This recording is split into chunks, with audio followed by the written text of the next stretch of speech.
ছাত্ৰী আৰু অভিভাৱক ৰাইজৰ জ্ঞাতাৰ্থে এটা কথাই কওঁ, আহ্বান জনাওঁ যে শিক্ষাৰ ক্ষেত্ৰত ধন টকা পইচা ইত্যাদি কোনো ধৰণৰ অন্তৰায় নহয়।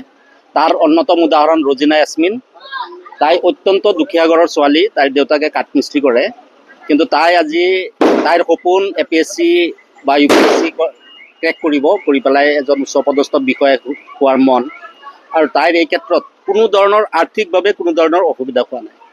প্ৰথম পৰ্যায়ত আমি যিমান পাৰোঁ সহায় কৰিছোঁ, তাইক সহায় কৰি এইখিনিলৈকে আনিছোঁ। আৰু জ্ঞান বিকাশ বিদ্যাপীঠে তাইৰ হোষ্টেল কলেজ ফিজ সম্পূৰ্ণৰূপে মাফ কৰি দি মাচুল ৰেহাই দি পেলাই তাইক আজি এইটো ৰিজাল্ট অনাইছে। গতিকে মোৰ আহ্বান, ছাত্ৰ ছাত্ৰীসকলে মন পুতি পঢ়ক। ধন টকা পইচাৰ কথা চিন্তাই কৰিব নালাগে। ধন টকা পইচাৰ যোগাৰ হৈ যায়। তাৰ অন্যতম উদাহৰণ ৰজিনা ইয়াছমিন। এইখিনিয়ে মোৰ ক'বলগীয়া। ৰজিনা ইয়াছমিন 91.4 হৈছে। তাইৰ অলপ বেয়া হৈছে ইংৰাজীত। আমি অলপ আশা কৰিছিলোঁ যে 95 পইণ্ট ছামথিং হ'ব, 95%।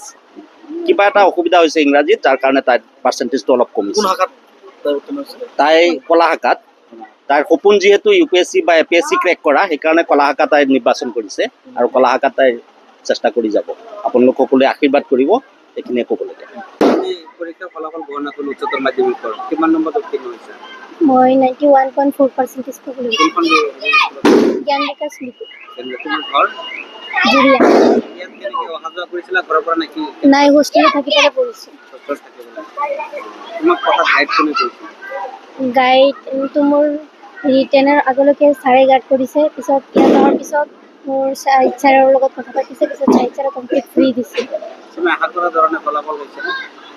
আশা কৰাৰ দৰে হোৱা নাই। ইংলিছত অলপ হেৰি হৈছে, অলপ কমিছে। এতিয়া আগত কি পঢ়িবা বা কি ভাবিছা?